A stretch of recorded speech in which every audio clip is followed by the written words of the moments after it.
Hello and welcome to the DCS F-14 Basics tutorial. This is video number 1 out of a 6-part series about the basics of the Tomcat. So this one will be going over the startup procedure. So this video is going to be kind of long because we have to do some explaining.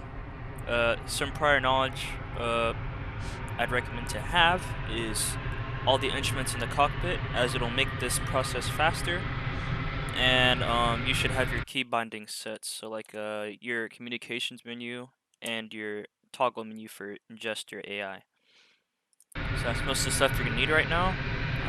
And I'll link the videos down below if you do not have that prior knowledge. You also need to have some prior knowledge of general aviation, which if you already bought the Tomcat for 70 bucks, I expect you to have. So let's go ahead and get started with the tutorial. So first thing we're going to do is come up here to the back of our head, flip this little switch. That is our ejection seat, so we can go. Come down here to our bottom left, flip this up. This is our oxygen for high altitude. Once those are both set, we go to our communications menu, go to ground crew, and what we'll be doing is turning on ground electric power and ground air supply. So once we turn on ground electric power, we'll have to come back and turn on the air supply. You know both are connected when you see the lights come on and you hear like wind in the back. Copy. That's the ground power. That's the ground air supply. And the crew will let you know that your stuff is connected at the top here or some other corner where you have it. But once your stuff is connected, you go to the gesture menu and say startup. Copy. And we'll say, can you hear me? After like a few seconds. ICS comm check. Roger that. Alright, you tell me you can hear him by saying loud and clear. He'll flip a few switches and then he'll say closing the canopy, which we can start our engines. So for starting our engines, what we'll be looking at is our ignition switch, our throttle, and our RPM gauge. So on our RPM gauge, when a white tape comes up here. Okay, ready to start. When the white tape comes up here to the third line, or the letter, the bottom of the letter, what you do is you click the throttle once to get out of its detent position, which is an off, as you can see right there on the side, into its idle position. So, to start the engine, you always start the right one first, so right click it. The off will go away and the tape will start rising. Until it gets to our letter, and then click it into its auto position. After a moment, the tape will start rising past the R, and the ignition will switch back to the center, which we could then start our left engine doing the same thing.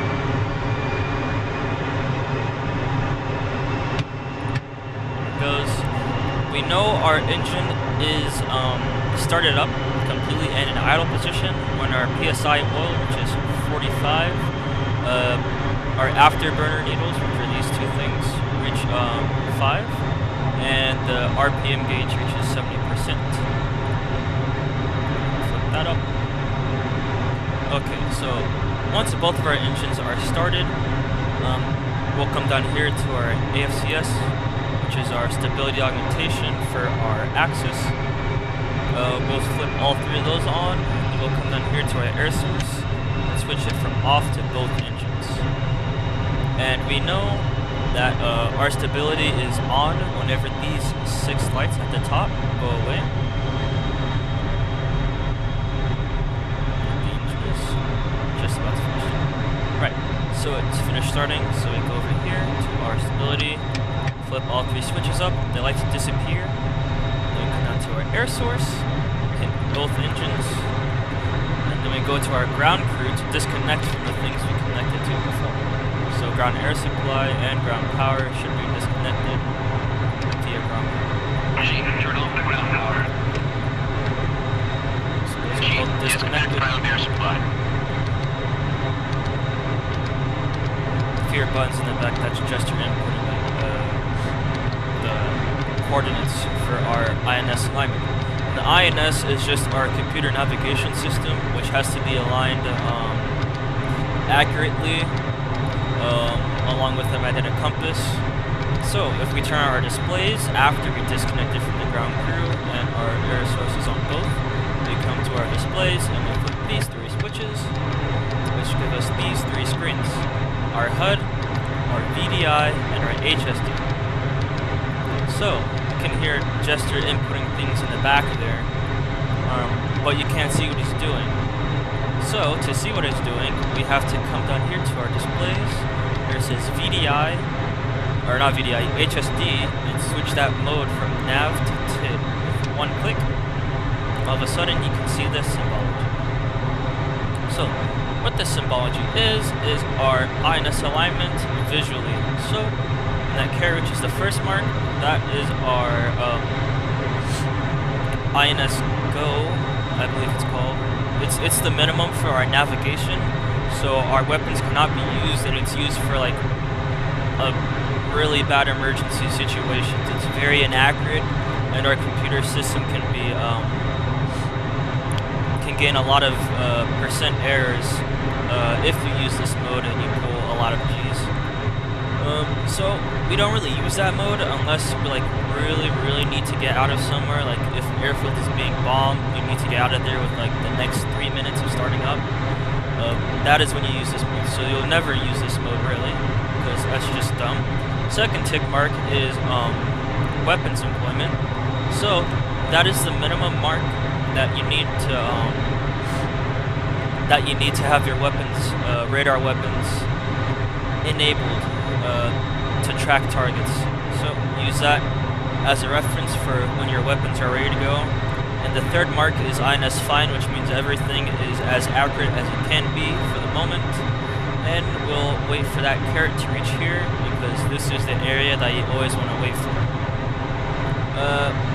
Another thing you can do is you can go to gesture menu and tell him to go fine, but it's there by default. He automatically goes fine, so you don't have to say it every time. Okay. But we'll tell him to go fine anyways, since he's already doing it. So that's just the INS system explained. As you can see, it says 0 and 0 because it's using our computer, which is not yet properly aligned. So we wait for that to reach the end. And while that happens, I can go ahead and explain wing sweep. So wing sweep is binded to the computer. It has 4 modes, which is wing sweep auto, which the computer controls the sweep depending on your airspeed to give you the optimum wing angle or something along those lines. Wing sweep forward, wing sweep aft, self-explanatory, and bomb mode, which also self-explanatory, it's used for bomb mode. So you should have those binded already from the video: wing sweep forward, aft, auto, and bomb. And basically, when you're starting up, you'll see our wing sweep switch right here. It should say emer and over, which stands for oversweep and emergency mode. Oversweep is just our wings are swept to around 72 degrees, I believe. It's used for carriers because they need space, so they sweep their wings far back so they can fit more planes on the deck. And basically it'll look like this when it's at 78 degrees, which it reaches this last mark right here. So to get out of that oversweep mode and actually use our wings, what we'll do is come down beside our throttle to this yellow handle. You can see it's behind this OVSW right here, which says oversweep. You take the yellow handle and you move the base in between the 68 and 55 right here. And that should put it into emergency mode. Or emer, so it gets rid of the over. As you can see, it's out of that position right there. And to use our wing sweep forward and aft buttons on our throttle, rather than having to move this all the time, what you do is you right click it, you left click the cover to put it down, and you hit this master reset button. And that should put it into man or auto. So manual wing sweep, we use it manually, we can move it back and forth, or we can use auto to let the computer use it for our speeds. 99.9% you'll be using auto unless you're bombing something or air-to-air refueling, which we'll go over later. We only use manual mode when we're taxiing. That way we don't hit anything since our wingspan is really large. We just sweep them back for safety reasons. If you look down at our progress so far, you'll see this diamond, and that means that our weapons can be used, and now we're just waiting for it to finish. And when it finishes, that diamond will reach over here on the end, and I'll have a dot, and then everything should light up, and our heading should match up with our magnetic heading, or compass.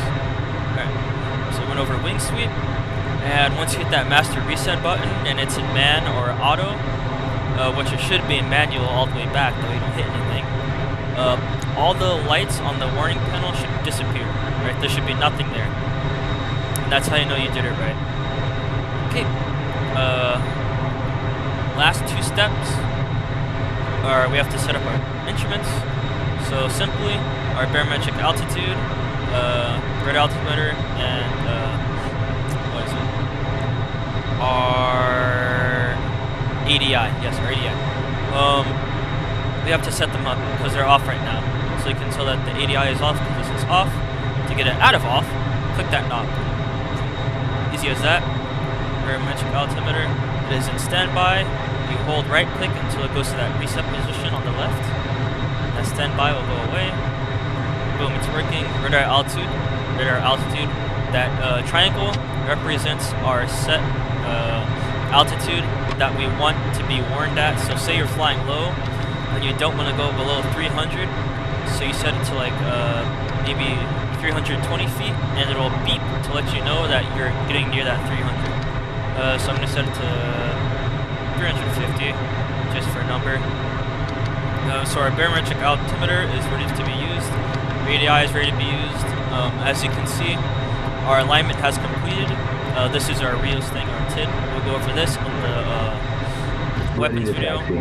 And to get out of this mode, you just go back to the HSD mode, hit nav, and you're back to your repeater compass, which shows here.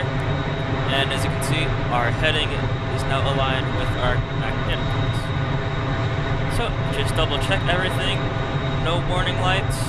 Our wings are in manual swept all the way back. Our ADI is uncaged. Our barometric altitude is ready to be set. And radar altitude is on.